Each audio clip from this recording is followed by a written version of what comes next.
የነበራት ታጋሽነት በቃላት የሚገለጽ አይደለም። በቃ ይቅርታ ሲለኝ እህቴም በቃ ንስሐ ግቡ ጸልዩ ብላ እድል ሰጠሁት። ድጋሚ ትወጂዋለሽ? አንድ ሰው በትዳሩ ላይ ተስፋ ባለመቁረጥ ለምን ያህል ጊዜ ይቅርታ ሊያደርግ ይችላል? እና ይቅርታ ታደርጊለታለሽ ለአንድ ጊዜ አሉ እንዴ? በረንዳ ላይ ስንት ቀን እንዳደርኩኝ። እሱ ግን የደላሽ ነው የሚመስለው። የሆነ ሴትዮ ትጮኻለች በኋላ አረ በቃ ትላለች ሴትዮ። ነፍሰ ጡር መሆንሽን አታውቂም? አላውቅም። የዛሬ ባለ ታሪካችን የይቅርታዋ ምላሽ በፍርድ ቤት በር ላይ በ3 ጥይቶች መመታት ነበር። እያየሁት ነበር ቁጭ ብዬ ላካ በወደቅኩበት አቅ ነበረ። እባካችሁ አንሱኝ ነበረ።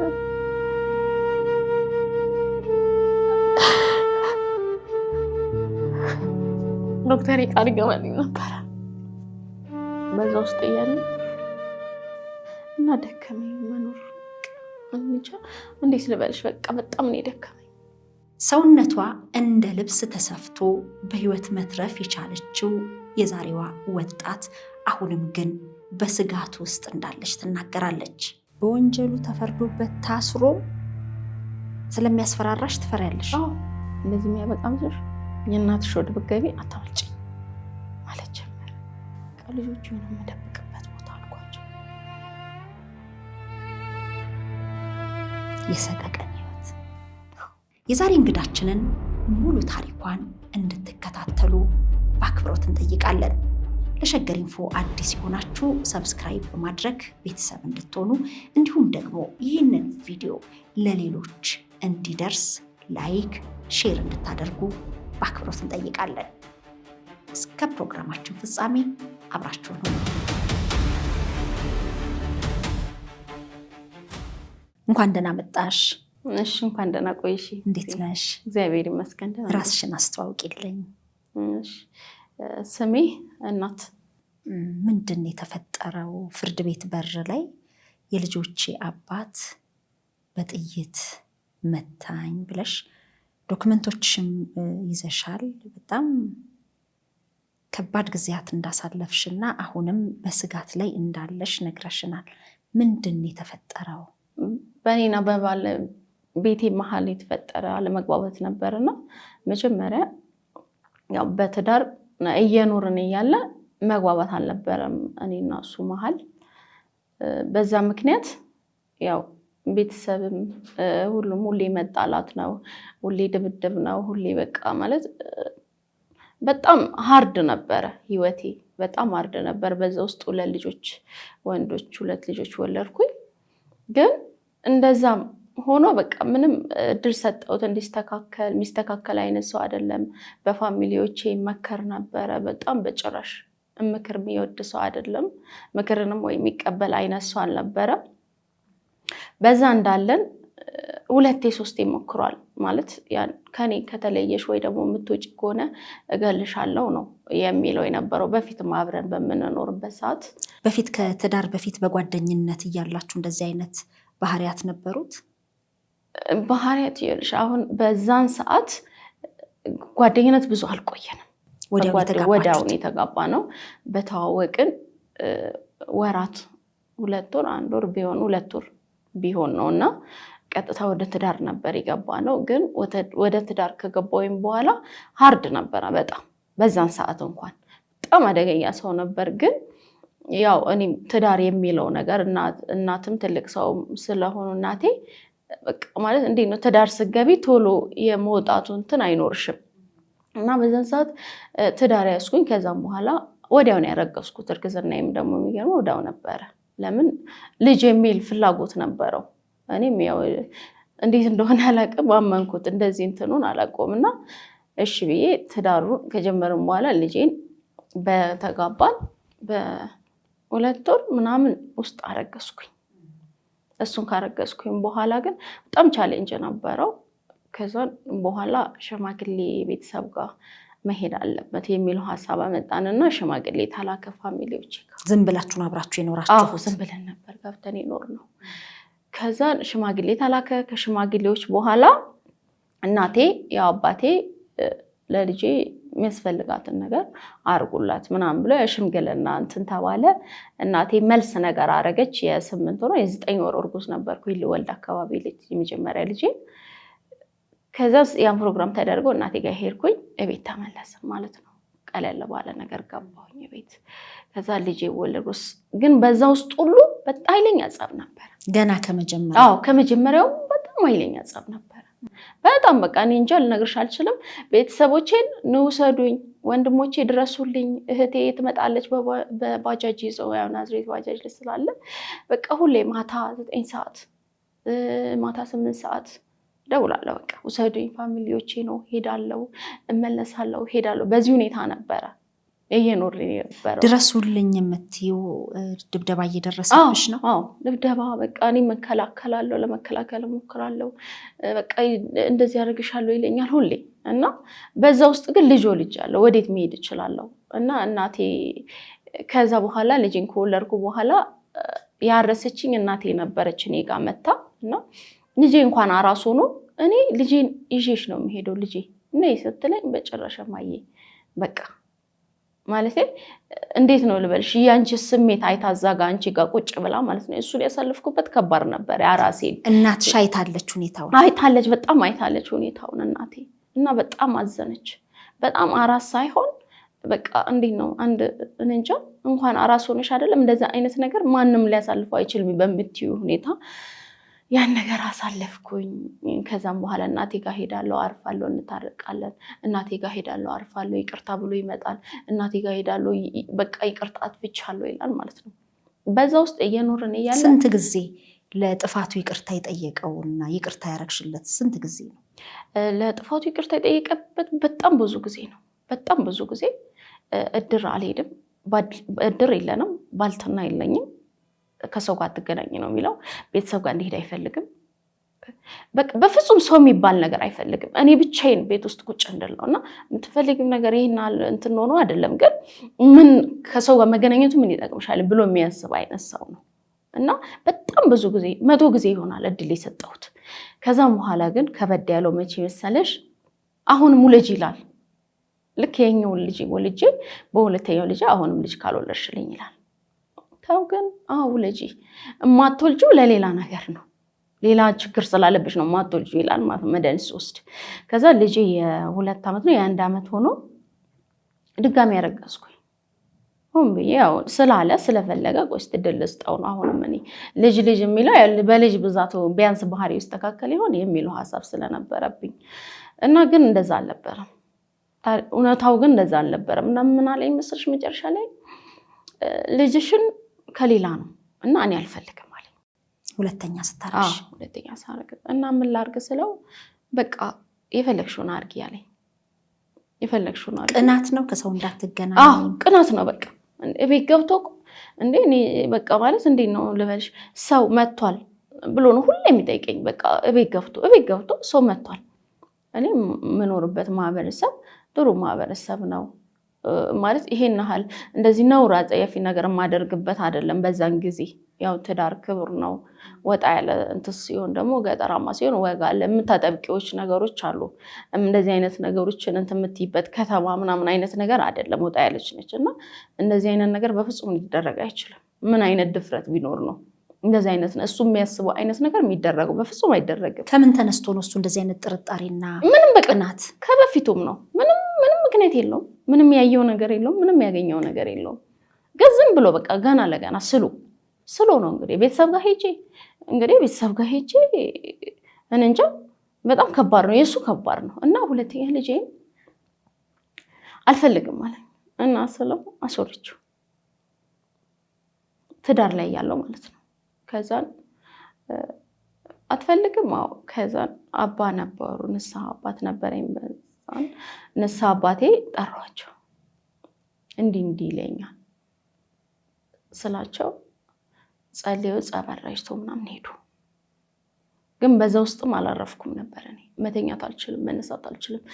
ራሴን ለማጥፋት ብዬ መድኃኒት ጠጣሁኝ ራሴ ማለት እንዴት ልበልሽ ይሄ መድኃኒቶች የሉም ማይሆኑ መድኃኒቶች በሱ በኩካ ምናምን አድርጌ ጠጣሁኝ ማለት ነው።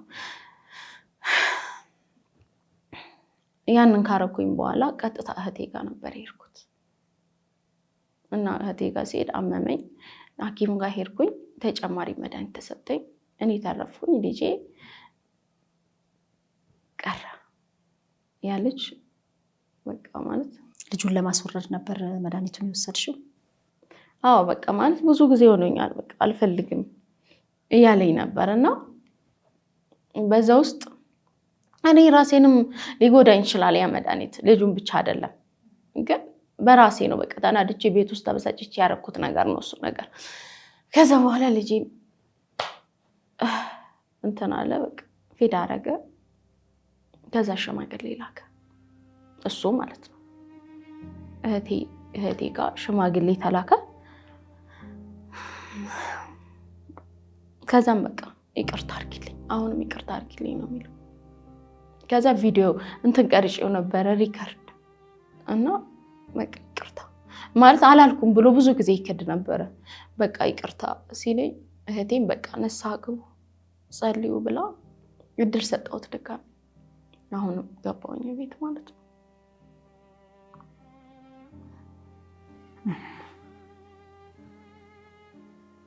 ከዛ በኋላ እድል ሰጠሁት። እድል ከሰጠሁት በኋላ በቃ ንስሐ ግቡ ይቅርታ አድርጊለት በቃ አለችኝ። ታላቅ እህቴ ነች። ተጠርቼ እሷ ጋር በቃ እሺ ብዬ ገባሁኝ። ትወጂዋለሽ? እንጃ ማለት እኔ ትዳር የሚለው ክብር ነው ለሰው ልጅ። አንድ ሴት ልጅ ካገባች በኋላ ይሄ ምክንያት አብዝታ የምታቋርጠው ላይፍ አይደለም። ልጆች ደግሞ የገነባው ህይወት አደጋ ላይ ወድቆ አልፎ ተርፎ ሁለተኛ ልጃችሁን አልፈልግም ተብሎ እንዲህ አይነት እርምጃ እስክትወስጂ ድረስ በዛ ሁኔታ ውስጥ አልፈሽ የይቅርታውን መቀበልሽ ምናልባት መውደድ ነው ምንድን ነው ብዬ ነው። እንግዲህ ያው አልጠላውም እርግጥ አልጠላውም ማለት ባህሪው ቢያስጠላኝም እንደ ሰው ተቀብዬውና ወድጄው ያገባው ሰው ነው እና በዛ ውስጥ እንጃ አላውቅም ግን በዛ ውስጥ እድል ሰጠሁት። እህቴ መከረችን እቤት ገባሁኝ። ግን በዛ አላረፈም ነበረ። ምን ይለኝ ነበር ከገባሁ በኋላ በጣም ያለቅሳል። በቃ ተሳስቼ ነው ይቅርታ በቃ ያለቅሳል። በቃ በጣም ነው የሚያለቅሰው እና ይሄን ሳይ ደግሞ የሚስተካከል አይነት ነገር ስሜት ይሰማኛል። ልጆቼን ያላባት ላለማሳደግ ምን አሞክራለሁ። የመጀመሪያ ልጄን በጣም ነው የምወደው ልጄን ማለት ነው እና በጣም በቃ በህይወቴ እንጃ እኔ ዳግም ብፈጠር ራሱ እንጃ ለሱ ያለኝ ፍቅር እና ከዛ በኋላ ገባሁኝ። ምን አለኝ እኔ አንቺ ልጅሽን ያወረድሽው ሌላ ነገር ፈልገሽ ነው። እንግዲህ እዛ ጋር ይቅርታ ብሎ አስገብቶኛል። ቤተሰቦቼ ጠይቁ ያስወረድሽው አውቀሽ ነው አለኝ። ደከመኝ እንደዚህ ሲለኝ ማለት እንዴት ነው በቃ የሆነ ነገር ልቤ ወረደ። በቃ እንዴ እድል ሰጥቼ እንደዚህ ያልከኝ ቤት አምጥተህ አልኩት። አዎ አለኝ። እና አሁን ታረግሻለሽ ድጋሚ። እኔም ተስፋ አልቆረጥኩም። አሁን ታረግሻለሽ አለኝ። እውነት አንተ ልጅ ፈልገህ ነው ካለኝ ነው እኔን ለማሰቃየት ፈልገህ ነው። እኔ ችግር የለውም ለምን ልጅን የሚያሳድግ እግዚአብሔር ነው። ግን አልኩት ቃል እገባለሁ አልኩት። ምንድነው ቃል የምገባው ለራሴ ነው። አልፈልግም እንኳን ብለህ ብትል ልጄ ላሳድጋለሁ አልኩት። ፍጹም ከዚህ በኋላ ዳግም ያንን ስህተት አልሰራም አልኩት።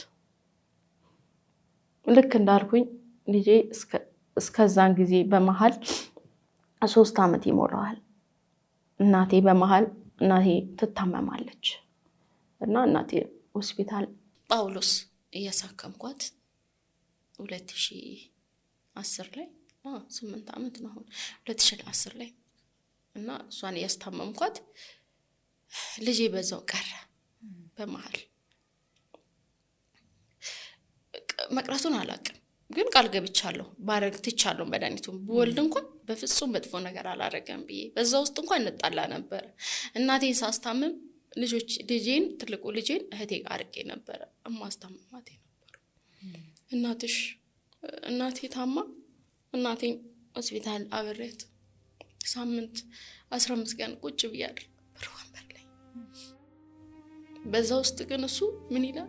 እቤት ስመለስ ወንድሜ ነበር፣ ከወንድሜ ጋር ነበር የተቀበሉ እና አንቺ አምሮብሻል አለኝ። አዲስ አበባ ላይ በረንዳ ላይ እናቴ ታማ አልጋ ጥቼ በረንዳ ላይ ስንት ቀን እንዳደርኩኝ። እሱ ግን የደላሽ ነው የሚመስለው። አምሮብሻል አለኝ እንጂ። ከዛም በቃ ከወንድሜ ጋር ቤት ሄደን በቃ ወንድሜ ልጄንና ለትንሽዬ ልብስ ነው የምፈልገው ይዘን እንውጣ አልኩትና እሺ ወጣሁኝ እና ልጄን እዛ አስቀምጬ ወደዚህ ሆስፒታል ተመለስኩኝ ወደ እናቴ ጋር። ከተመለስኩ በኋላ ከዛ እናቴ በዛ ሁኔታ ጸናባት ህመሙ። ኦፕራሲዮን ተደረገች። ድንገታዊ ነበር ማለት አልጠበቅንም ነበር። ከዛ በኋላ እግሬን አመመኝ። የተቀመጥኩበት ኢንፌክሽን ፈጥሮ እስከዚህ አበጠና እስከ ጉልበቴ አብጦ በቃ እንትን አለኝ ጣለኝ እና እዛው ሆስፒታል ታከምኩኝ። ምን አልኩኝ? እግሬ ያስቆመኝ፣ አያስቀምጠኝ፣ አያስተኛኝም ነበር። በዛ ውስጥ እናቴ ጋር ሆንኩኝ ማለት ነው። እናቴ ጋር ቁጭ አልኩኝ። ትንሽ ቤት ገባች። በቃ ሲያቀታት ተስፋ እንዳሌላት ሲያውቁ ሐኪሞች በቃ እቤት ትሄዳሉ እና በቃ አልኩት ቃል ገባሁለት። ለምን እናቴ ከሞተች በኋላ ሁሉ ነገር ያቆማል። ለምን የኔ መሰረት መኖሪያ እናቴ ነች። ደጋፊም በተቸገርኩ ሰዓት በከፋኝ ሰዓት ማረፊያ እናት ነች። ግን እናት አወኩኝ እንደማትኖር አወኩኝ ማለት ነው። በህይወት ሂዱ ግቡ ካሉ በኋላ የምትጠብቀው እሱን ነበር። ይህን ቅልፍ እንድትተኛ ብቻ ነበር መድኃኒት ሰጣት። ሕክምና ማድረግ አትችልም ተብሎ ማለት ሕክምና ማድረግ አትችልም ተብሎ የእንቅልፍ ሽሩብ ብቻ ነበር የተሰጣት። ከዛም በኋላ እቤት ገባሁኝ። እሷም በቃ ወር እንኳን አልቆየችም። እኔ እንደዛ ሀገሬን እየታመምኩ አረፈች። በዛ ውስጥ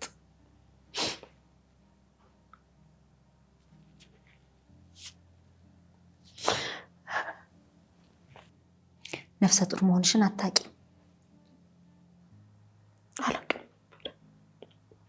ከዛ አመመኝ በጣም። ከዛ በዛ ሰለስቱ አካባቢ ላይ አመመኝ። ከዛ ከእህቴ ጋር ነው ሐኪም ቤት ሄደ።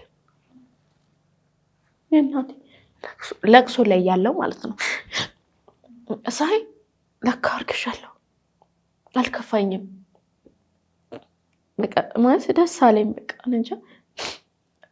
እንጃ ደስ አለኝ። እንዴት እንደሆነ ልነግርሽ አልችልም። በቃ ማርገዜን አልተከፋሁበትም። ቃል ገብቻለሁ፣ ለእግዚአብሔርም ለራሴም ቃል ገብቻለሁ። እኔ ይሄ ልጅ የማይሆን ከሆነ እንኳን አሳድጋለሁ ብያለሁ። እንዴትም ግን ማፈርድምም ግጭም ቢሆን አሳድጋለሁ ብያለሁ። ቃል ያንን ቃሌ ማጠፍ አልፈለኩም። መከፋትን አልፈለኩም። ያ ጸጸት ከውስጤ ሊወጣልኝ አልቻለም ነበረ። ያኔ የተፈጠረ ሁለተኛ ልጅ ላይ በቃ ሁሌ ይሰማኝ ነበር። ያን ነገር ለመርሳት ግዴታ ያስፈልገኝ ነበር። በጣም ደስተኛው የእናቴ በቃ እንዲህ ልበልሽ ውስጤ በቃ የሆነ ነገር ከእግዚአብሔር ወይ ቃል ገብቻለሁ ለራሴ በፍጹም ለምን ይሄ ተፈጠረ ማለት አልችልም። እውነት አመሰግናለሁ ስለሰጠኝ ልጅ ብዬ ዝም አልኩኝ። እዛ እናቴ ቀብር ሁሉን ነገር ጨረስን። ከዛ ሀዘን እንኳን አልለበስኩም ለእናቴ ልብስ ጥቁር ልብስ እንኳን አልለበስኩም። ጥቁር ልብስ ታውቂያለሽ? ምክንያትሽ ምንድነው? ምክንያት ከሱ ጋር ያለን ነገር። እቤት ገባሁኝ ተመልሼ አስታርቆኝ እቤት ገባሁኝ። እቤት ስገባ ግን ሀዘኔን እንኳን መልበሳት ሀዘን እንኳን አልተቀመጥኩም። እንደ እናት እንደሞተበት ሰው ቤት አንጥፌ እንኳን አልተቀመጥኩም። ለምንድን ነው? በቃ ከሱ ጋር ያለን ነገር አይፈልግም። እንዴት ልበልሽ?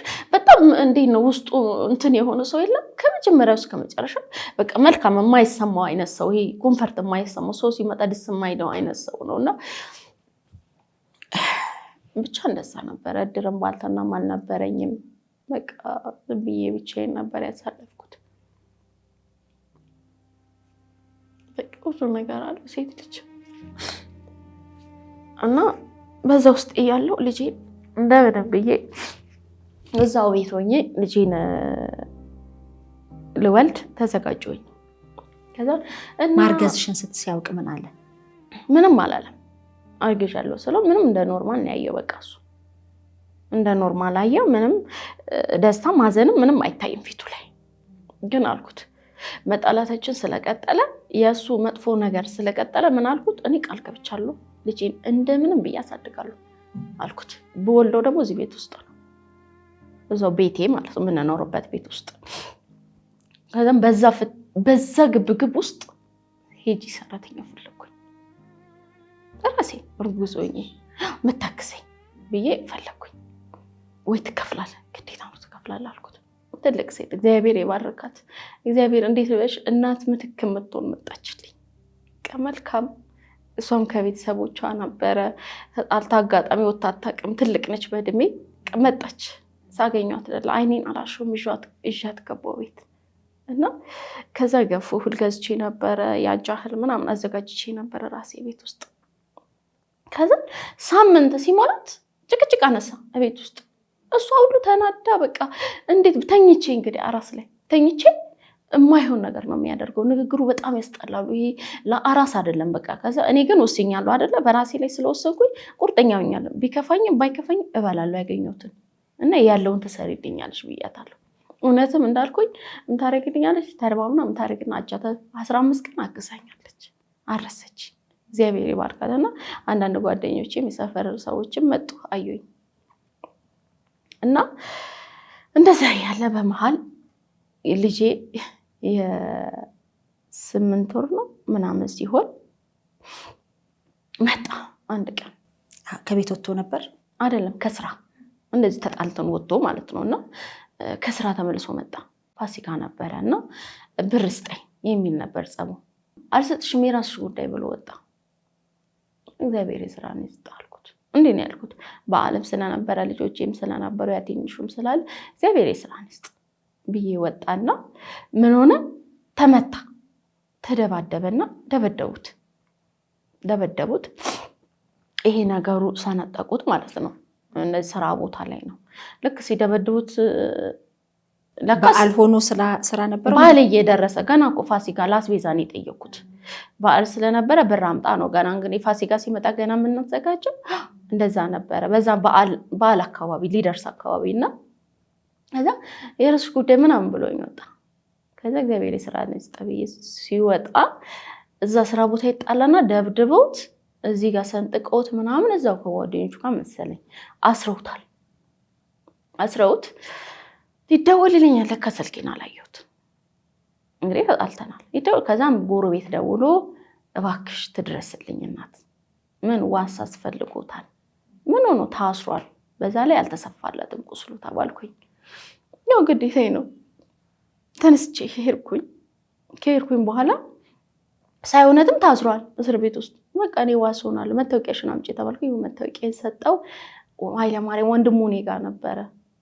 ወንድሙ በጣም ለኔ በቃ ማለት እንዴት ልበሽ ይታዘዘኛል። እንደ ሴት ለኔ የሚያገለግለኝ ሲመጣ ራሱ ነው የምልሽና መልካምም አሉ እና ከሱ ጋር ሄደን አሳክመነው አሰፍተንለት ምናምን መጣ። ከዚህ ሁሉ ነገር አያናግረኝም። ይሄን ሁሉ ዋስ አድርጌ ዋሶኝለት ምናምን ስወጣ በጭራሽ እንትን አይልም፣ አያናግረኝም። ቤት ገባን፣ በቆሎ ገዛ ምናምን ቡና ተፈላ ምናምን ያው እሱን ትሪት ለማድረግ ግዴታ ስለሆነ አደረኩኝ ማለት ነው። በዛ ውስጥ ሱቂም ይዞብኛል። ባንቺ ምክንያት ነው። ለምን ምን አረግሽ አንቺ? እንጃ በቃ እኔ እግዚአብሔር ይልክ ያልኩት ነገር መሰለኝ። በጣም አናዶታል። በጣም አክሩፎኛል። ምግብ አይበላ አይጠጣ፣ ስፌቱን ታሽጎ ሄደ ወጣ። በነጋታው ወጣና አንተ እሺ አሁንስ ምንም እንትን አትልም? ብር እንኳን አሰጠኝም። አሁንም ይሰራል፣ ፈርኒቸር ነው የሚሰራው፣ ሱቁ የራሳችን ነው እና አሰጠኝም ብር እንኳን ቢያንስ አስቤዛ እንኳን መገዛብስ ነው። አሁንም ወጥቶ ተመልሶ መጣ። የሚገርምሽ ፓርት ሳላዩ መጣ። ሳላዩ በቃ ከዛ የሆነች ልጅ ነበረች የምታግዘኝ። ያቺ ከሄደች በኋላ የመጣች አዲስ ልጅ ነበረችና ገና እሷ አዲስ ነች። ልክ ሲመጣ ከኋላዬ ነበረ የመጣው ትልቅ ዱላ ይዞ ማለት ነው። እና ያ ዱላ በቃ መማታት ጀመረ በዛ ዱላ። እና ሲመታኝ በዛ ላይ አራስ ነኝ ብዬሻለሁ። ገና 8 ወር ምናምን ነው ሁለተኛው ልጄ እና መማታት ጀመረ። ከዛ በቃ የለበስኩት ቀሚስ ነበር፣ ስስ ቀሚስ እና በዛ ዱላ ሲመታኝ ምንም አላውቅም በቃ ማለት ይቀጠቅጠኛል ዝም ብሎ ማለት ነው። ይሄ ሰውነቴ ብልዝልዝ አድርጎታል ሙሉ ከስር ከዛ ከመሳቀቄ የተነሳ ዱላው ከመሙ። እኔ ደግሞ ችግሬ ምንድነው መጮህ አልችልም። ተፈጥሮዬ የሚለው አይነት ቃል መጠቀም አልችልም። በተፈጥሮዬ መጮህ የሚለው ነገር አልችልም ድረሱልኝ አልልም በቃ አልችልም። እንደዛ ማለት ተፈጥሮዬ በቃ አልችልም። ለምን እንደሆነ አላውቅም። መጮህ አልችልም እንዴት እንደሆነ አላውቅም። እና በዛ ውስጥ ቅጥቅጥ እያደረገኝ እግዚአብሔር ደግሞ ይረዳኛል። የሚገርምሽ እና በዛ ውስጥ እግዚአብሔር ብቻ ነበር የሚያየኝ ድምፄን የሚሰማኝ እግዚአብሔር ነው ብዬ ነበር የማስበው። እና ሲመታኝ ሲቀጠቅጠኝ ለካ ስስ ነበረች ቀሚሴ አወለኳት እና ራቁቴን ነው ለካ የቆምኩት ስላመመኝ የማደርገው ስላጣው ማለት ነው። እና ለካ ያያሉ ጎረምሳዎች በቃ ዳገት ነው የኛ ቤትን አስፋልት ላይ ሆኖ እንዲህ ዳገት ነበረ ወደታች ይታያል። እና በሱቅ ውስጥ አይቶ አረገ ደላቱ እኮ ብሎ ይጠራል። ለካ ትንሽ የሱቅ በር ላይ ነበረች እሷን ሰራ ነበር እኔ ኩኪስ ምናምን ቁጭ አይደለም። እና በዛ ውስጥ ለካ አይቶኛል ሰውየው። እና አረገ ደላት እዛው በር ላይ ነበር የሚቀጠቅጠኝና ሰራተኛዋ ምን አላት የውጪ በር ብከፍቺ እገልሻለሁ ብሏታል።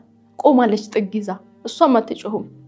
እኔን ግን ይቀጠቅጠኝ እና ይሄን አውልቄ በፓንቴ ብቻ ያውኝ ነበረ። በር ክፈቱ አይከፍትም። እዛ መጨረሻ ላይ ጎትቶ ይዞኝ ገባ ልጆቼ ባሉበት ማለት ነው። ከዛ የሆነ ነገር እየፈለገ ነበር። ምን እንደሚፈልግ አላውቅም። ደንዝዣለሁ እኔ ማለት ነው። ግን የሆነ ነገር እየፈለገ በጣም በኃይል በሩ ተመታ። ልጄ ቆሟል። ትልቁ ገና 3 ዓመት ሆኖታልና ትንሹ ደግሞ ትንሽ ነው ገና 8 ምናምን ቢሆነው ነው።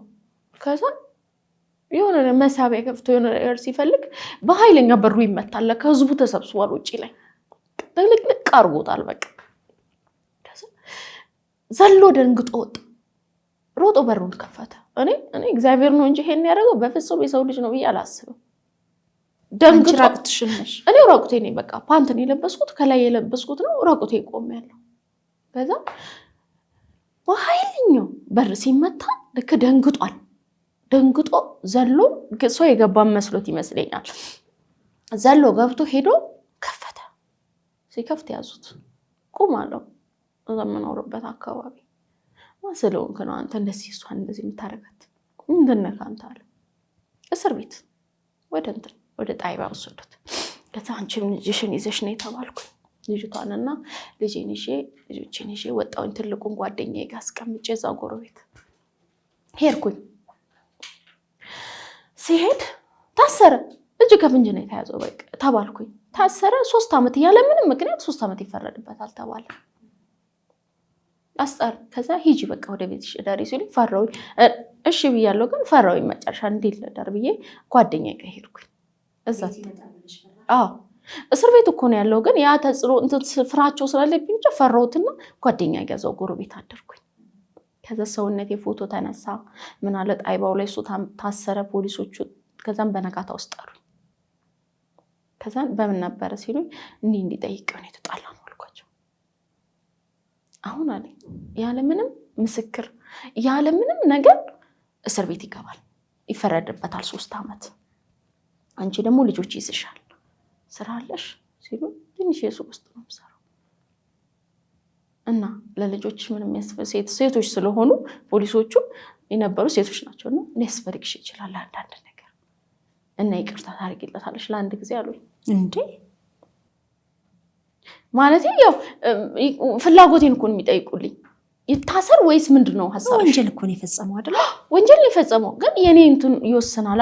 ፖሊስ ጣይባ ነው ክሳሌ። ስለዚህ አንቺ መክሰስ ትፈልጊያለሽ ወይስ አትፈልጊም ነው ጥያቄያቸው። አልከሰውም አልሽ? እኔ አልከሰውም። ለምን? እኔ እንጃ በቃ አሁን ማስበው ልጆቼን ነው ይመስለኛል። ብቻ ለዛ ይመስለኛል እንግዲህ ሌላ ኬዝ የለኝም። ከዛ አይ በቃ ልቀቁት። እሺ ብር ትሰጣታለህ? አዎ እሰጣታለሁ። ይሄው ብሎ 10,000 ብር አውጥቶ ላስቤዛው ብሎ ሰጠኝ ማለት ነው። ሰው ጋር ነበር ያስቀመጠው ደብቆት። ከዛ አምጣሉት። የት ነው ያረከው? አምጣ ሲሉት አመጣ። ይሄው ለሷ ላስቤዛው ለበዓሏ ብሎ ሰጠኝ። ከዛ እንደዛ ተፈቶ ገባ። ተፈታ። አንቺው ጋር ቤት ገባ። አስፈታሁት። እኔ ከስ ካልመሰረትኩ ምንም ይደረግ አይችልም። ተፈታ እቤት ገባል በዓል ከዛም ብር የለኝም እናቱ እውነት እግዚአብሔርን ይሄው በቃ ብር የለኝም ስራውም አልሰራውም ምናምን ብሎ እንትን ሲል ሰጠውታና የፈለከውን ብር ስጠኝ ብዬ ሰጠውት አሁን ከዛ በጤናሽ ነው ግን እኔ አላውቅም ማለት እኔ ደህና ነበርኩ እኔ ማለት ደህና ነኝ ብዬ ነው የማስበው በቃ ማለት እንዴት ነው አንዳንዴ በቃ ሁሉን ነገር ለእግዚአብሔር የሚተው አይነት ሰው እንደዛ አይነት ሰው ነኝ ማለት ይሄና ጻድቅ ባልሆንም በቃ እግዚአብሔር ሁሉን ነገር ማድረግ ይችላል እንዴ እኔን ማያስፈልግ ሆነ እሱ ማውጣት ይችላል እንዴ በራሴ ጥረት ባደርጎ ምን ይሆናል ብዬ ማስብ አይነት ሰው ነኝ መሰለኝ በውስጥ የሳስበው እንደዛ አይነት ሰው ነኝና አልኩት በይቅርታ ደግሞ አምናለሁ ይቅርታ በማድረግ በጣም ነው ማምነው በህይወቴ ውስጥ ይቅርታ በማድረግ እኔ ኖሬበታለሁ እግዚአብሔርን ነው የማመሰግነው እና ይቅርታ በማድረግ ስለማምን መሰለኝና ታውኩለት ገባን ባላችን ዋለን ምን አለን እሱ አይቀየርም አሁንም እኮ አንድ አይነት እኮ ነው ራሱ ነው ከዛ የሆነ ጊዜ ላይ ተጣላን አሁን ነው እንግዲህ አስቢ ያ ሁሉ ይቅርታ ተጠራቀመ በቃ ከዚህ በላይ እድል የለም ከመቶ በላይ እድል አይ ከባድ ነው ለኔም አልኩት እና ሲለኝ በቃ እኔ ይሄ ህይወት መቅረት አለበት እኔ እናንተ መግባት የለብንም ለሞት ነው እኔ አንተ ልገለይ ነው አልኩት እና ሲለኝ በቃ ፍቺ ማድረግ ፈልጋለሁ በፍጹም አለ አንቺ ወንድ ነሽ እኔን ከፈተሽኝ በጭራሽ እንድትኖሪ አልፈልግም ይላል በፍጹም በህይወትሽ እንድትኖሪ አላረግም ማለት እኔ እገልሻለሁ እንጂ ከኖርሽ እኔ በፍጹም ይላል ይወደኛል ብለሽ ነው የምታስቢው አሁን ሁኔታውን ስታይ ካንቺ መለየት አልፈልግም ሲል አንቺ የሚሰማሽ ስሜት ምንድነው እኔ የሚሰማኝ ስሜት ራስ ወዳድነት ነው እኔ የሚሰማኝ ስሜት ፍቅር ማለት ልጅና እናት አሁን ፍቅር ናቸው እናት ልጇን ትገላለች እንዴ የምትወደውን ነገር ማጣት አትፈልግም ምንም እየሆነ እንዲኖር ነው የምትፈልገው እየተጎዳች እያለቀሰች ግን እሱ እንዲኖር ነው የምትፈልገው ፍቅር ማለት ለምትወጁ ሰው መኖር አለበት ባትግባቤ እንኳን ይሄ ራስ ወዳድነት ግን እኔ ልኑር እኔ ልብላ እኔ ልኑር እኔ ይመቸኝ ነው እንጂ እናት በጭራሽ መኖር የለባትም ከኖረችም ከኔ ጋር ነው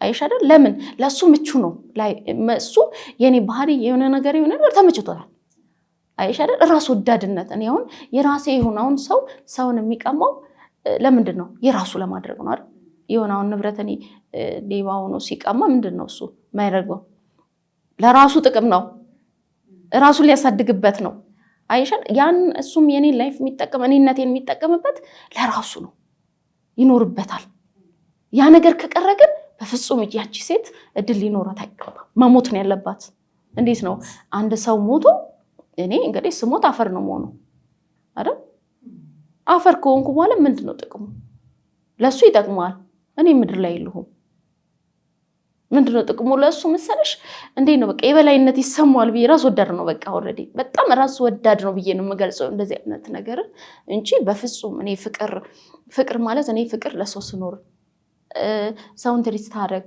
ለሰው ሳዝን ነው ፍቅር ማለት እኔ በሱ ነው የምገልጸው እኔ ፍቅር እንዴት እንደምገልጸው አልችልም በጣም ማለት ፍቅር እኔ አሁን እሱ እንዲሞት አልፈልግም በፊት ነው ለምን አሁንም አልፈልግም ግን በፊት ምን አስባለሁ እንዲጎዳም አልፈልግም ለምን እንደውም ፍቅር ያለው ኔጋ ነው ሊሆን ይችላል እንዲኖር ነው ለልጆቹ እዛው በቃ አክብሮኝ ተከባብረን በፍቅር ልጆች አሉ ተዳውለን ለልጆቼን ላረግ ነው እያለ እኔን እየደገፈ አንድ ቀን እርቅ ይኖራል ብሎ እያሰበ ሊኖር ለምን እድሜ ያስተምራል አይሰውን ልጅ እኮ ከ10 ምናምን ዓመት በኋላ እኮ ሰው ይገናኛል አይደል እንዴ እኮ እነዚህ አይነት እድሎች እንዳሉ እያወኩኝ ያንሱን ለመግደል መፈለግ ጥቅመኝነት ይሄ ወይ እንዳትካፈለኝ አይሻልም ወይ ደግሞ ልጆቼ አድገው ታሪክ እንዳልነግራቸው ሊደብቅም ሊሆን ይችላል እኮ አንቺ ግን መለያየቱን ወሰንሽ እኔ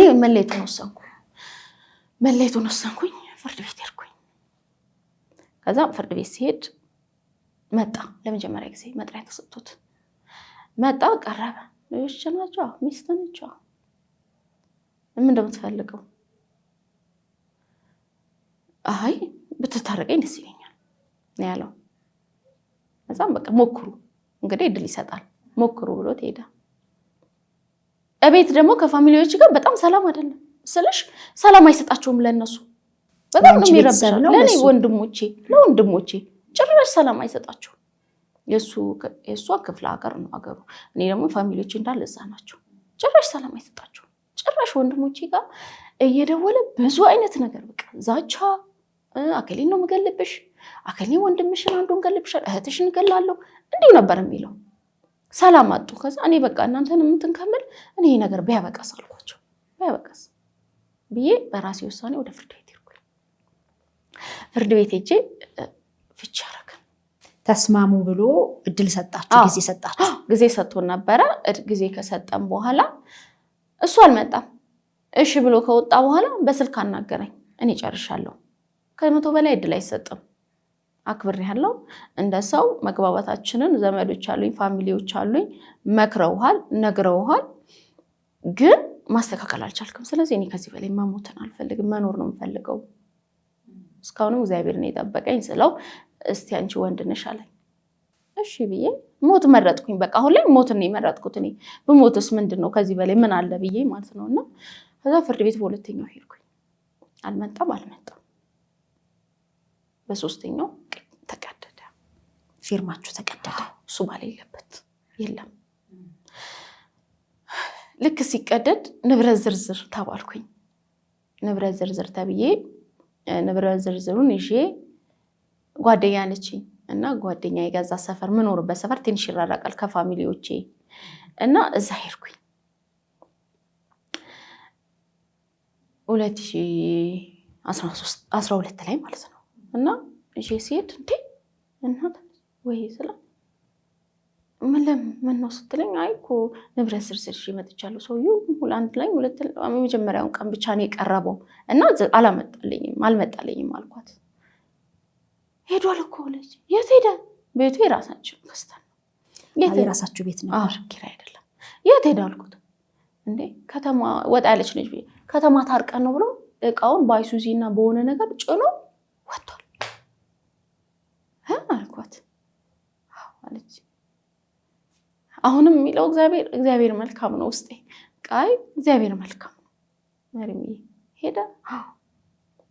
እሺ ከዛም ተመለስኩኝ። እውነትም ሲሄድ ዝግ ነው። ከዛም ይሄ መልስ መለስኩኝ ለፍርድ ቤቱ። ስመልስ ባንክ ቤት ያለው ይታይ ተባለ። በዛም ሰዓት ደግሞ ብር በእኔ አካውንት ምናምን አላቅም። በቃ ማለት እንዴት ነው ልበልሽ፣ በቃ የሆነ ነገር ምን እንደሆነ አላቅም ማለት አልጠይቅም። ብር በሱ አካውንት ነው የሚሰራው፣ እሱ ነው አስቤዛ ከገዛልኝ ምናምን በቂ ነው። ልብስ ከገዛልኝ ለልጆቼ ልብስ ከገዛ በቂ ነው እንጂ በጭራሽ አካውንቱን አላቅም። የሚያስገባው በራሱ አካውንት ነው። በጭራሽ ይሄን አልነበረ ለሱ እምነቴ ማለት ነው። እና የለም አካውንቴ ሲፈተሽ አካውንቱ 00 ነው የሚለው እና ስባል በቃ ምንም ባዶ ነኝ አልኩት። ከዛ ምንድነው ከዛ ልጄ ኬጂ ገብቶ ነበረ አስወጣሁት። ይወስድብኝ ይሰርቅብኛል ብዬ በቃ ንብረቱን አሸሽቶ መሄዱን ሳቅ ልጄን አስወጣሁት ከትምህርት ቤት። ከዛ ወንድሜ ግቢ ነበር የምኖረው ትንሽዬ ክላስ ውስጥ። ቤታችሁን ትተሽ ወደዛ ሄድሽ? ሄጃለሁ፣ ቆይቻለሁ። ሳንለፍቺ ወስኜ ሄድኩት። ከዛን ጭኖልሽ ሄዷል። ከዛን ስመለስ የለም። ከዛን ለፍርድ ቤቱ ይሄን ነገር ሰጣሁት። ከዛ ምን ተወሰነልኝ?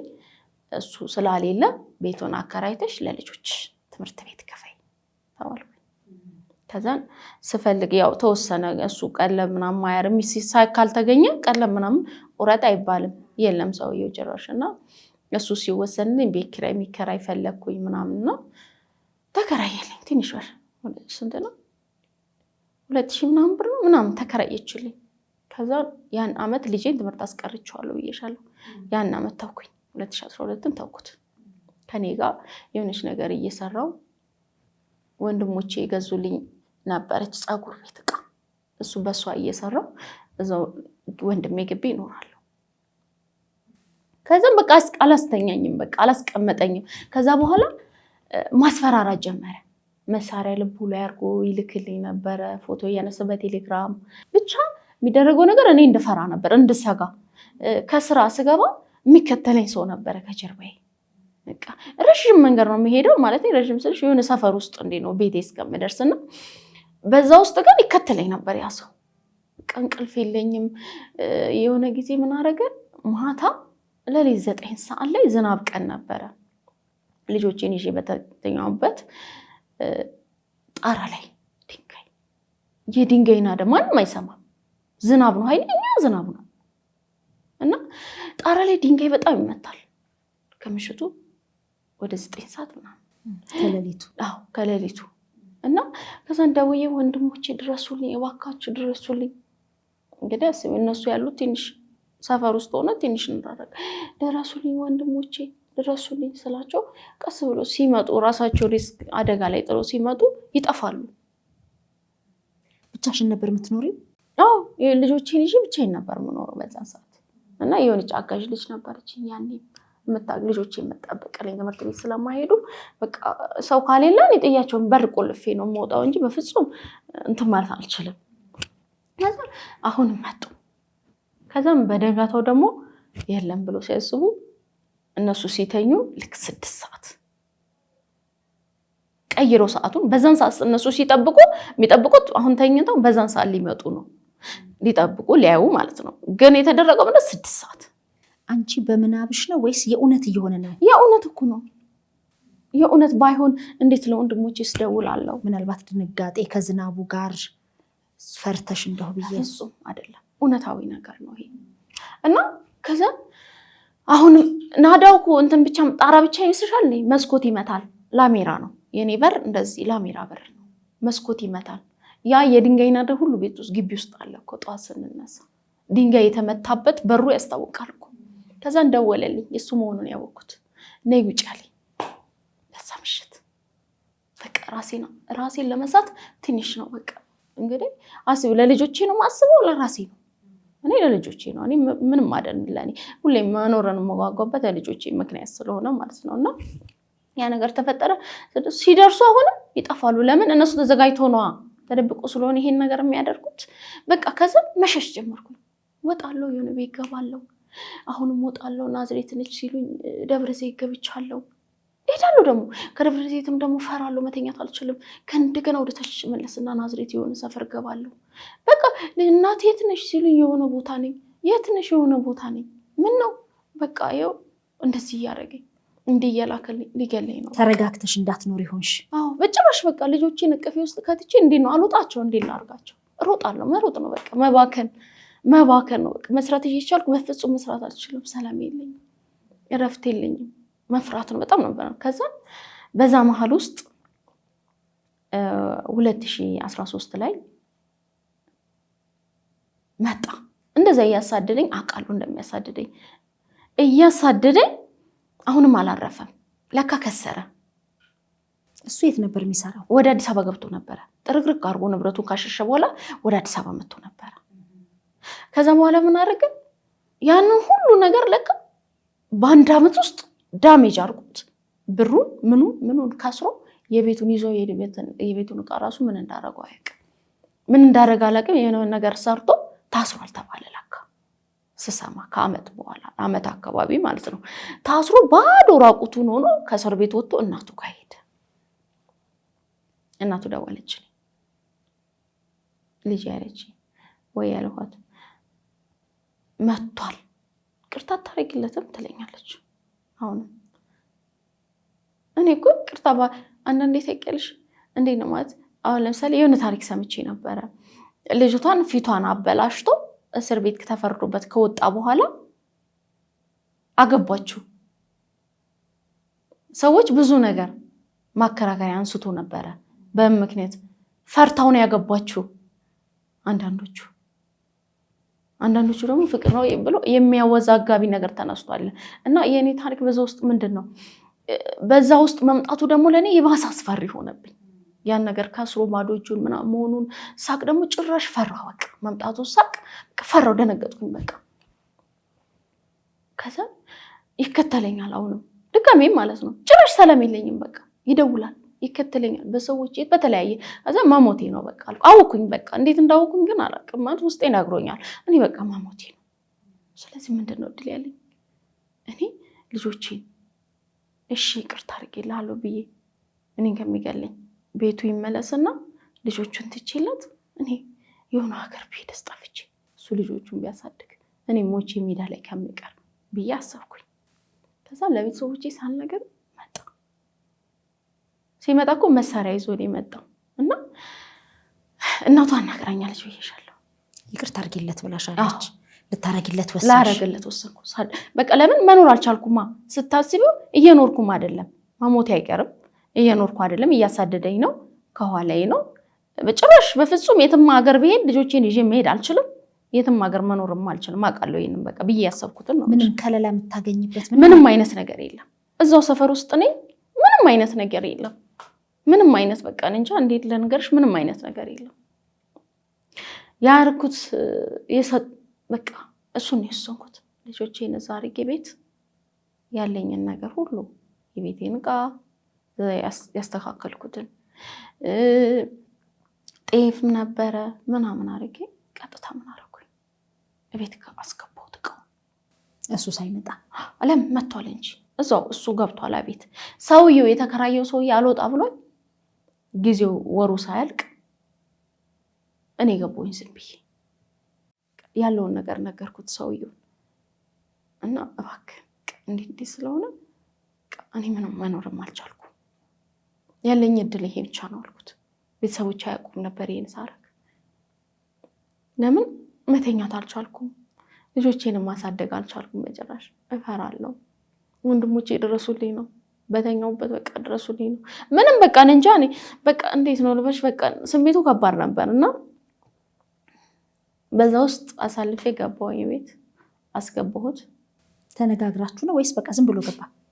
አልተነጋገርንም። ዝም ብሎ ትመጣለህ? አዎ እመጣለሁ። በቃ እናቷ አናግራኛለች። እመጣለሁ ምናምን። እሱ ለበቀል ነው የሚመጣው። የሚገርምሽ ሊገለኝ ነው የሚመጣው። ያን ቀን እሱ ተዘጋጅቶ ነው የመጣው።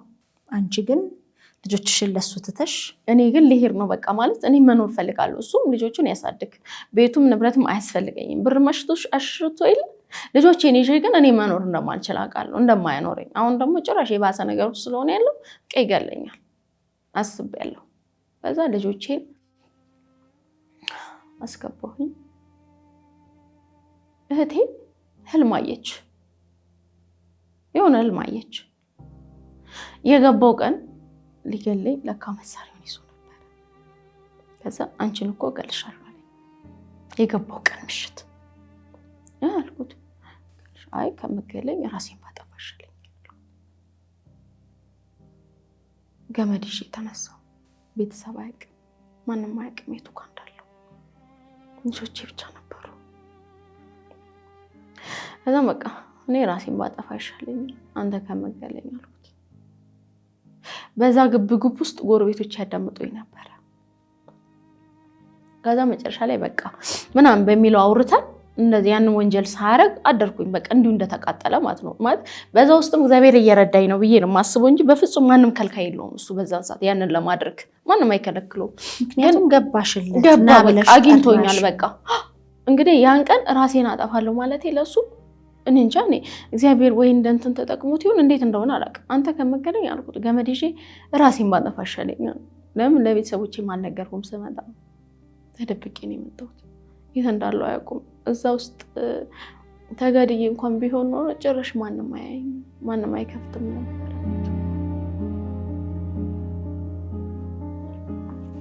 ስለዚህ ጥቃት ሳያደርስብሽ ተባለ። ከዛ በኋላ እህቴ ጠዋት ላይ ደወለችልኝ። ሳለቅስ ነው ያደርኩት። በቃ አልተኛሁም። ጠዋት ላይ ደወለችልኝ። እናቴ የት ነው ያለሽው አለች። ከዛ እህቴ ያልኩት እንደዚህ ነው ቦታ ነኝ አልኳት አለች። አዎ እንደዚህ ነው ቦታ ነኝ፣ ቶሎ በይና አምጪ፣ በህልሜ አይቻለሁ አለች። ጸልይ ነበር እና በህልሜ አይቻለሁ፣ በቃ እባክሽን እህቴ አለች። ከዛው ጠዋት ላይ ነው ለምን ዋልኩኝ፣ አልበላውም አልጠጣውም። ከዛ እሱ ውጪ ላይ ለልጆቹ ጋር ነበር። ከነጋ በኋላ ወጣሁ ማታ ላይ። ያን ቀን ማደር የለብኝም። ወጥቼ 50 ብር ነበር እቺ ላይ ነበረው። ከዛ 50ውን ጎረቤት ወተት ትሸጣለች እና ትንሹ ልጅ በጣም ታሞ ነበር። ከዛ ወተት ልግዛ ብዬ ወጣሁኝ። ከዛ ነገርኳት፣ ጎረቤቴ ነገርኳት። እኔ አማራጭ አጥቼ ይገለኝ ነበረ ማታ፣ ከመሞት ልሂድ አልኳት። ከምትሞቺማ ይሻልሻል አለችኝ ጎረቤቴ። ከምትሞቺማ በቃ ጭራሽ ይሻልሻል፣ በቃ ሊገለኝ እኮ ነው አልኳት። አወኩኝ በቃ ለመሞት እዛ ቤት ውስጥ እንደምሞት አውቅ። ከዛን ተነስቼ በ50 ብሩ ወተት አልገዛውም፣ አንቺ ዱቤም ቢሆን ስጪው አልኳት። ልጆችሽን ትተሽ መሄድ ፈለግሽ? በቃ ምንም አማራጭ የለኝም። ምን አይነት አባት ነበር ግን ለልጆቹ? እኔ እንጃ። እኔ ማለት መልካም አባት ነው እንዳትዪ የሚያደርገው ነገር እነሱን የሚያበሳቁል ነው፣ እነሱን የሚጎዳ ነው፣ እነሱን ያለ እናት የሚያስቀር ነው። እነሱ እድሜ ልካቸውን እያለቀሱና በበቀል እንዲኖሩ የሚያደርግ አባት ነው። መልካም አባት ነው ማለት አልችልም። እኔ መልካምነትን አይደለም የሚያስተምራቸው እኮ። እንዴት እሱ ያሳድጋቸው? እኔ በቃ ጥዬ ልሂድ የሚለውን ውሳኔ ልጆችሽን ለመስጠት እንዴት ወሰንሽ የሚለውን እኔ እንጃ። ማለት እንደዛ ሳስብ ቢያንስ እንኳን እኔ ርቄ ስኖር ልጆቹ ብቻ ሲኖሩ የሚያኖር አይነት ሰው ነው ማለት። አሁን ለምሳሌ እኔ ሊገድል ወይ እኔ ሲገድል ከሚያዩና እኔ ሳልኖር ቁርጦ ገባሻ? ቁርጦ ሊያሳድጋቸው ይችላል። ቁርጦ ማለት ነው። እኔ ስሞት ግን ሲያዩ የሆነ በቃ መጥፎ ነገር ውስጣቸው እኔን ነው የሚያሳድደው አይደለ? ይሄ ሰው እኔ እዛ ህይወት ውስጥ ካሌለው ምናልባት ሊያሳድጋቸው ይችላል ብዬ አሰብኩኝ። ለመኖር የጓጓሁት ነገር ነው። ስለዚህ ያችን 50 ብር ይዘሽ ይዤ ቤተሰቦች ከሄድኩኝ። ከዛን ደበቁኝ። የት ደበቁኝ? ወደ ደብረዘይት ወደ ሞጆ አክስት አለችኝ። እዛ ሸኙኝ ማለት ነው። ሞጆ ሄድኩኝ። ሞጆ ሄጄ አልተቀመጥኩም። የሚገርምሽ ያሰብኩት ነገር ራሱ ትክክል አይደለም ብዬ ውስጤ ደግሞ ይነግረኛል። በቃ ፍርሃት ይለኛል። ልጆቼ ናፍቆኛል። በቃ በዛለሁ። በቃ እንደው በቃ እሺ ቶሎ ብዬ ከዚህ ልሂድ እላለሁ። በቃ ወይ ልራቅ። በቃ አማራጭ የለኝም አሁን ላይ። በቃ ጭንቀት ውስጥ ገባሁ። እዛን ተደበቅኩኝ። ሞጆ ተመልሼ ወደ ናዝሬት ሄድኩኝ። አሁን ያቅበዝብዘኛል። በቃ ምንም አይነት ነገር መቀመጥ የሚባል ነገር ውስጥ የለም። በቃ ልጆቼ ብዙ ጊዜ አይደለም ገና ወርም አልሆነኝም። ገና 15 ቀን ነው። ግን በቃ በተረጋጋ ሁኔታ አይደለሁም። በቃ መወሰን የምችለውን እንኳን የማውቅበት ነገር አልነበረም። በቃ እሱ ዞረሽ እንደምትመጪ እርግጠኛ ነው? አዎ ይቅርታ እንደምታረጊለት እርግጠኛ ነው። እሱማ እርግጠኛ ነበር። በዛ ውስጥ ግን ምን ከዛ አልወሰንኩም እኮ በልጆቼ ላይም እኮ ማለት ቆርጬ አልቆረጥኩም ነበር። ከዛ ምን አለኝ፣ ልጆችሽን ገጠር ነው የምጥላቸው አለኝ። ገጠር ናቸው ቤተሰቦቹ እና ነይና ንብረቱን መሬቱን እንካፈል፣ ልጆችሽን ውሰጂ አለኝ። አሁ እንዴ ልጆቼን ወስዳለሁ።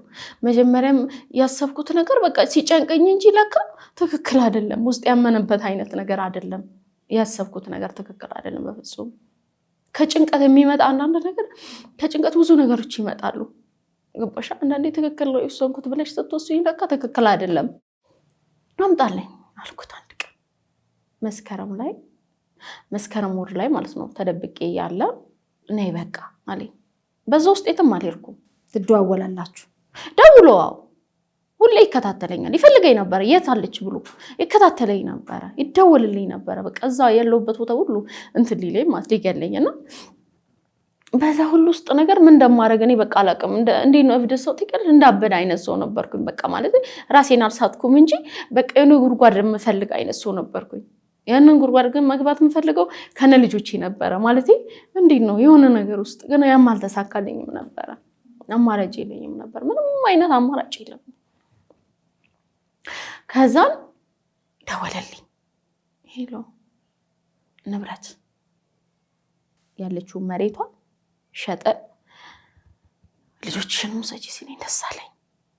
በቃ ይሄ ሰውዬ አሁን ወስኗል። በቃ ድሮ ገልሻለሁ ምናምን አይደል? ወስኗል። በቃ እግዚአብሔር ይመስገን።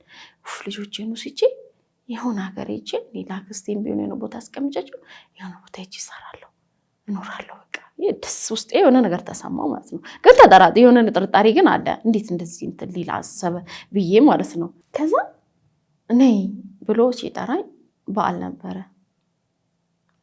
አዲስ ዓመት ነበረ። ከሄድኩኝ ብድግ ብዬ 2013 መስከረም ላይ ነው። ለቤተሰቦቼም መጥሪያ መጣልኝ እንጂ ከዛም በቃ አይ ያልኩኝና ብድግ ብዬ ሊሄድ የቀጠረው ቀን እዛ አክስቴ ጋር ከዛን ከተማ ነው ወደ ከተማ ወርጄ ነበር። ትንሽ ያስወርዳልኛ የምኖርበት አካባቢና ወደ ከተማ ሄጄ ምን ገዛውኝ? አበባ ገዛውኝ። 2 ፍሬ አበባ ቀይና ነጭ። ለምን? እንጃ ለምን እንደገዛው። እኔ አበባ ለሱ ልትሰጪው አሰብሽ? ኧረ አይደለም። ያ አበባ ገዝቼ አላውቅም። እኔ ተወልጄ በጭራሽ እንደዚህ እንትኑም የለኝም። ግን ዝም ብዬ ሳይ በዛ ጋር ሳልፍ ወደ ፖስታ ቤት አካባቢ ነበርና ሳይ ደስ አለኝ። ገዛሁት፣ ያን አበባ ገዛሁትና አክስቴ ጋር ነበር የሄድኩት ቦርሳዬ ውስጥ አድርጌ እና አክስቴ ያልኳት አቤት አለችኝ። ሰውየው ቀጥሮኛል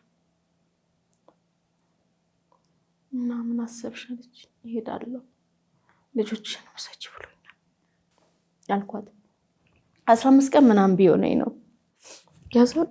ያቺን አበባ ያክስቴ ልጅ ነጯን ወሰደችብኝ። ይሄ ቀዩንማ በፍጹም አልሰጥሽም አልኳትና ወይኔ ሲያምር ብላ ቀዩን ወሰደች፣ ነጯን ወሰደች፣ ቀዩን ቦርሳዬ ውስጥ አረኳት ማለት ነው። ከዛን የወንድሜ ሚስት ተቀየርኩኝ። የወንድሜ ሚስት ነገርኳት። ለወንድሞቼ አልነገርኩም። በቃ እነሱ የሚፈሩ ነበረ። እንዳትሄጂ ብትጠሪ እንዳትሄጂ ይሉኝ ነበረ። ያኔ በጣም ውስጣቸው በቃ እንትን ይላል እና ግን አላመኑበትም። የወንዳ ወንድነት እንትን አለባቸው እንጂ በጣም እንትን ብሎ አለካ የኔ እንትን ተረድቶታል። እና እናት ብትጠሪ ቤትም እንዳትሄጂ ብሎኛል። ከዛም ዝም ብዬ ግን ለእነሱ አልነገርኩም። አነስቼ ልሂድ አልኳት ነው። እሺ ላክስቴን ነግሬያታለሁ። ብድግ ብዬ ሄድኩኝ። ሽቲ ነበር የለበስኩት። ፍርድ ቤት መጥሪያውን ይዤ ፍርድ ቤት ሄድኩኝ። ፍርድ ቤት ደረስኩኝና ይመጣሉ አይደል ያለው ይመጣል ብዬ ስለምጠብቅ የሆነች ካፌ ነበረች ከፍርድ ቤቱ ጎን ጠበቃው እነዚህ ጸሐፊዎች ኮምፒውተር ቤት ጠበቃዎች ተቀምጠው የሚጽፉበት ምናምን ቢሮ ነበረ። ከሱ ጎን ነበረች ካፌ ነገር ትንሽ እዛ ገባሁኝ። ተጨንቄያለሁ በጣም ውስጤ ግን አልተረጋጋም። የሆነ ነገር እየሆንኩ ነው እና ፈርቻለሁም ደግሞ። ከዛም ቡና ቅጅልኝ አልኳት። ቡና ቀዳችልኝ። ወተት አልኳት። ወተቱን አጣችሁ። ትንሽ እየጠባ አድርገችልኝ ሲኒ ውስጥ። እሱንም አልጠጣሁትም። ደወለልኝ። መጥቻለሁ ውጭ ያለኝ መታላው። ልደበቅ ፈለኩኝ። መምጣቱን ማምኜ ግን መደበቅ ፈልጋለሁ። ውስጥ የሆነ ነገር እያለኝ ነበረ። እዛም መደበቅ ፈልጌ አፈርኩኝ። ምግብ ቤት ስለነበረ እዛ ውስጥ እንዲገባሉ ብዬ በመስኮት እንዲህ ብዬ ሳየው በባጃጅ ነው የመጣው። ውረድ አልኩት። ልጆችሽን ይዤ መጥቼልሻለሁ ነው ያለኝ። ውረድ አልኩት። ሲወርድ ልጆቹን አልያዘም። አልኩኝ አስቤያለሁ። በቃ ማለት ከባጃጁ እንዲወርድ ፈልጌያለሁ። የሆነ ነገር አድርጎ ብሄድ በባጃጅ ይሄዳል፣ ይሸሻል። እሱ ቅዱም እሱ ነበረ። ውረድ ስለው የት እንዳለው አያውቅም። በመስኮት እያየሁት ነው ምግብ። እነዚህ ልጅቷ ታይ ነበር ምን ሆና ነው ብላ ምግብ ቤት ውስጥ የነበረችው እና ከዛን ያንን ቡና አልጠጣሁትም። ወጣሁኝ። አገኘሁት። ሳገኘው ዘውጓን ፍርድ ቤቱ ብዬሻለሁ። ይቅበዘበዛል። ፍርድ ቤት በር ላይ አዎ። ከዛ እና የሆነ ሆቴል አለ ፍርድ ቤት ፊት ለፊት እዛ እንግባ ይለኛል። በፍጹም እኔ አልገባም። እድል ስጪ ይለኛል። በፍጹም እድል አልሰጥም። ልጆችን አመጣለሁ አላልክም? የታሉ ልጆች? እሺ ያደረኩት ነገር በቃ ልጆችን አሳድጋለሁ። ለምን አትተወኝም? በእግዚአብሔር አልኩት። በቃ መኖር ፈልጋለሁ እኮ ስለው ሮጬ ፍርድ ቤት ገባሁ። ለምን ይቅበዘበዛል? ሁኔታው ደስ አላለኝም። ተከትሎኝ ገባ። ቀጠሮ አልጠየኩም ነበር። ገና እንግዲህ ለቀጠሮ ነው የምንሄደው። ልክ ፍርድ ቤት ግቢ ውስጥ አናገረኝ ቆሞ። ከዛ ይከራከረኛል። አሁንም ማለት እንታረቅ የሚል አይነት ነገር መሰለኝ ንግግሩ። እሱ አውቆ ነው ማዘግያ ነች። ድፍረት አጥቶ ነው ተካፈሉ ነው እዛ ጋር። አዎ ንፍረት ልንካፈል ይጣራኝ። ልጆቹን ይዤ መጥቼ ልጆቹን ሽን በዛውን ሙሰጂ ነው እንግዲህ ወጥቻለሁ ብዬሻለሁ በዛ ሁኔታ ውስጥ። ከዛ መጣ ይቅበዘበዛል። ፈራው። ከዛ ጥጌን ይዤ አወራሁት።